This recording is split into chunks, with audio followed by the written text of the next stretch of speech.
दोस्तों जय माता दी। आप सबका स्वागत है मेरे YouTube चैनल में।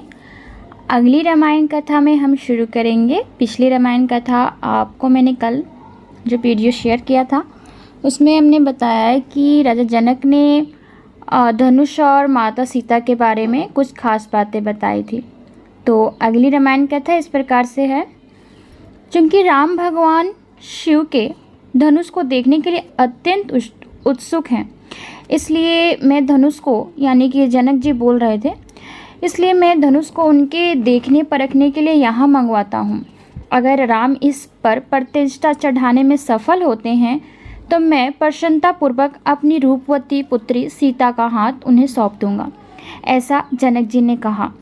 महाराज जनक ने धनुष को लाने का आदेश दिया और शीघ्र ही 500 बलिष्ठ पुरुष उस विशाल धनुष को खींचकर लाते हुए दिखे। धनुष को एक बक्से में बंद करके रखा गया था और इस बक्से को 8 पहियों वाले एक रथ पर रखा गया था। जब इसे इनके सामने लाया गया तो विश्वामित्र ने राम से बक्सा खोलने को कहा। उस समय तक हजारों लोग उत्सुकता पूर्वक वहां पर जमा हो गए।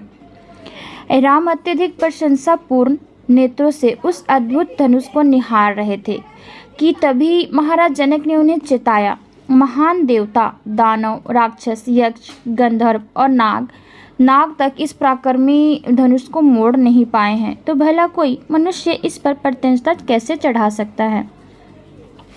इसके बावजूद राम ने खेल खेल में अपना बायां हाथ धनुष के मध्य में रखा और अभी सब लोग यह देख ही रहे थे कि राम ने बिना कोई जोर लगाए धनुष को इसके बक्से से बाहर निकाल लिया। इसके बाद सभी को आश्चर्यचकित करते हुए राम ने एक ही क्षण में इस पर प्रतिष्ठा चढ़ा दी और अत्यंत बलपूर्वक इसे मोड़ना जारी रखा।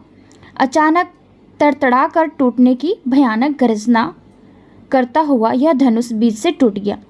असल में धनुष के टूटने की आवाज़ किसी पर्वत के फटकर बिखर जाने जितनी भयानक थी और इससे वहाँ पर मौजूद सभी लोगों के होश उड़ गए और विश्वामित्र, जनक, राम और लक्ष्मण को छोड़कर अन्य सभी लोग जमीन पर गिर पड़े। तब महाराज जनक ने विश्वामित्र से अनुरोध किया कि वे महाराज दशरथ को राम और सीता के विवाह में शामिल होने का निमंत्रण पहुंचाने के लिए दूत भेजें। दूतों को अयोध्या पहुंचने में 3 दिन लगे और जब दूतों ने राम द्वारा वीरतापूर्वक सीता से विवाह करने की शर्त पूरा करने की बात महाराज दशरथ को बताई तो वे खुशी से फूल उठे।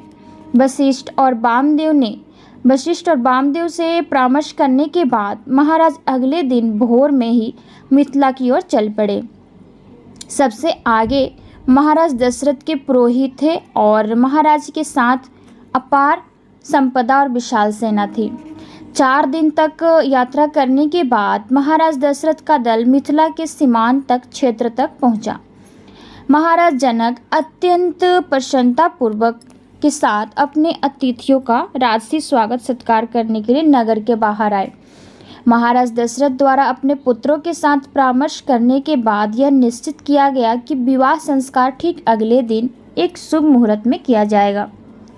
अगली सुबह जब लोगों के आ जाने पर महाराज दशरथ ने महाराज जनक से यह अनुरोध किया कि वह वशिष्ठ मुनि से उनके राजवंश का इतिहास सुने।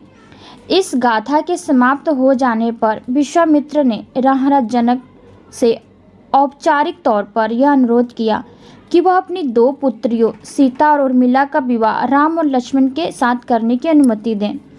इसके उत्तर में राजा जनक ने पहले अपने राजवंश का इतिहास बताया और फिर अपनी दोनों पुत्रियों का विवाह दशरथ के पुत्रों से करने की सहमति दी।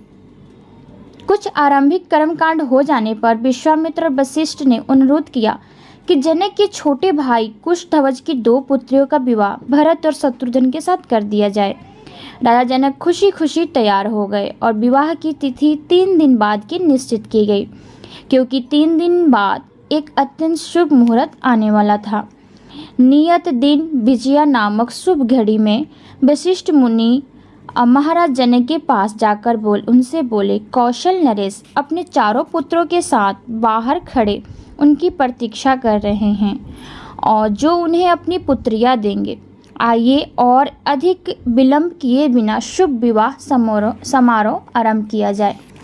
राजा जनक ने महाराज दशरथ को सुनाते हुए उत्तर दिया, राज अतिथियों को स्वयं अपने महल में प्रवेश करने के लिए भला किसकी अनुमति चाहिए। मेरे विचार से यह राज्य कौशल नरेश का ही है। चारों राजकुमारों से आने को कहें ताकि विवाह समारोह तत्काल आरंभ हो। महाराज दशरथ अपने चारों पुत्रों को यज्ञ क्षेत्र में लेकर आए, जबकि वशिष्ठ मुनि ने चंदन के लेप और फूलों से गमलों में रखे पौधों, धूप के पात्रों, अन्न और हल्दी के पात्रों और अन्य शुभ सामग्रियों से यज्ञ वेदी तैयार की। सब तैयारियां हो जाने पर वशिष्ठ मुनि ने आहुति की अग्नि प्रज्वलित की और आहुतियां चढ़ाने लगे और ब्राह्मणों ने वैदिक मंत्रोच्चार आरंभ किया। इसके बाद महाराज जनक सीता को यज्ञ क्षेत्र में लेकर आए और उन्हें राम के बगल में बिठा दिया। भावुक होकर कांपती आवाज में राजा जनक बोले, हे उदार हृदय राजकुमार, यह मेरी पुत्री सीता है। कृपया कर इनका हाथ अपने हाथ में लें और इन्हें अपनी जीवन संगिनी के रूप में स्वीकार करें। यह समस्त सद्गुणों का भंडार है और यह आपके प्रति सदैव उसी प्रकार निष्ठावान रहेंगी जैसे कि आपकी छाया आपके साथ रहती है। स्वर्ग से होती पुष्प वृष्टि और आकाश में गूंजयमान होते दिव्य संगीत के साथ राजा जनक ने सौभाग्य की देवी सीता का हाथ परमेश्वर राम के हाथ में रख दिया। जैसे ही राजा जनक ने उर्मिला का हाथ लक्ष्मण के हाथ में रखा, स्वर्ग में गंधर्वों ने गाना आरंभ कर दिया, जबकि अप्सराएं आनंद मगन होकर नृत्य करने लगी। इसके बाद राजा जनक ने मांडवी का हाथ भरत के हाथ में और अंततः श्रुतकीर्ति का हाथ शत्रुघ्न के हाथ में दे दिया।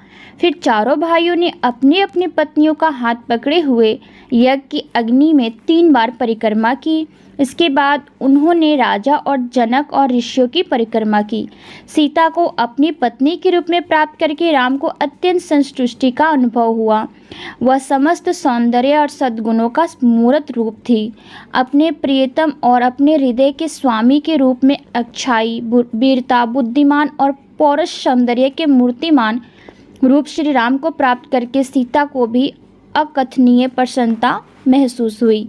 एक दूसरे को अपना हृदय सौंपकर सीता और राम के श्रीमुख की कांति उसी प्रकार चमक उठी जैसे कि अपनी प्रियतमा लक्ष्मी के सानिध्य में भगवान विष्णु का मुख कमल खिल उठता है। विवाह उत्सव के संपन्न हो जाने पर विवाह में उपस्थित सभी लोग रात्रि विश्राम के लिए चल पड़े। तो अगली कथा में मिलते हैं आपसे, तब तक के लिए इजाज़त दीजिए। धन्यवाद।